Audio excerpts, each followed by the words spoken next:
Jadi mandi itu hukumnya ada 5. Yang pertama wajibun. Ada kalanya mandi itu hukumnya wajib. Kapan mandi itu wajib?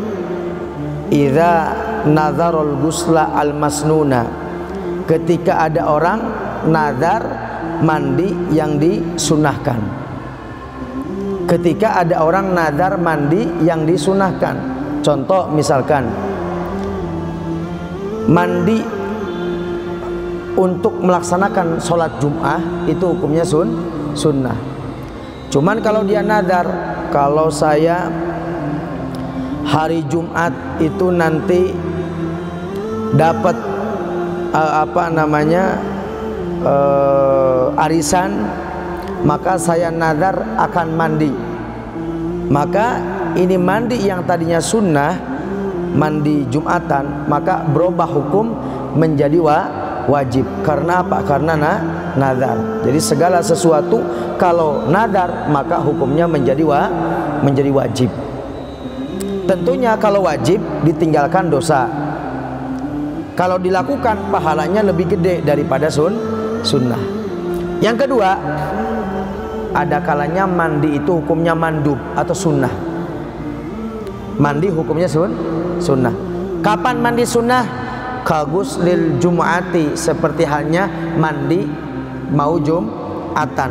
Wal Idaini, dan mandi karena hari raya Idul Fitri dan Idul Adha, itu hukumnya sunnah. Yang ketiga, ada kalanya hukum mandi itu mubah. Mubah itu mau dilakukan mangga, tidak juga mangga, gak apa-apa. Mandi nggak mandi sama, itu namanya mubah. Kapan mandi itu hukumnya sunnah, hukumnya mubah, boleh-boleh saja. Mau mandi monggo, gak mandi monggo, gak apa-apa. Yaitu idza kana litabarrud, ketika orang tersebut mandinya karena supaya pengen dingin, supaya pengen seger. Mau mandi mangga, gak mandi gak mangga, gak apa-apa. Aw tanadzub biduni niyatin sholihatin, atau membersihkan badan tanpa ada niat apa-apa, ya cuman mandi aja supaya badannya bersih. Jadi ada mandi itu hukumnya mubah, boleh-boleh saja. Mandi mangga, gak mandi mangga, gak ada pahalanya sama sekali. Kapan? Ketika ada orang mandi karena pengen seger. Ketika ada orang mandi supaya badannya bersih. Tapi kalau diniatkan niat baik, mandinya sih biasa, cuman saya niat supaya nggak bau deh, mau pengajian, supaya nggak mau tahlil, supaya nggak bau mau tahlilan, supaya nggak bau karena mau ada acara kumpul sama orang-orang. Bagaimana? Maka mandinya sekarang menjadi sunnah. Kenapa? Karena ada niat baik. Tapi kalau cuman mandi supaya seger, mandi supaya bersih, itu nggak ada pahalanya sama sekali. Mubah, boleh saja. Yang ketiga, mandi itu ada yang mandi hukumnya makruh. Makruh itu bagaimana? Kalau ditinggalkan dapat pahala, kalau dilakukan enggak dosa. Kalau ditinggalkan dapat pahala, kalau dilakukan tidak dosa. Ya, itu namanya makruh. Nah, dalam mandi pun ada makruh. Bagaimana mandi yang makruh? Yaitu mandi selam, nyati selam teh ngeep ketika orang tersebut dalam keadaan puasa. Ada orang puasa mandinya nyemplung ke kolam. Nah, ini hukumnya makruh. Kenapa?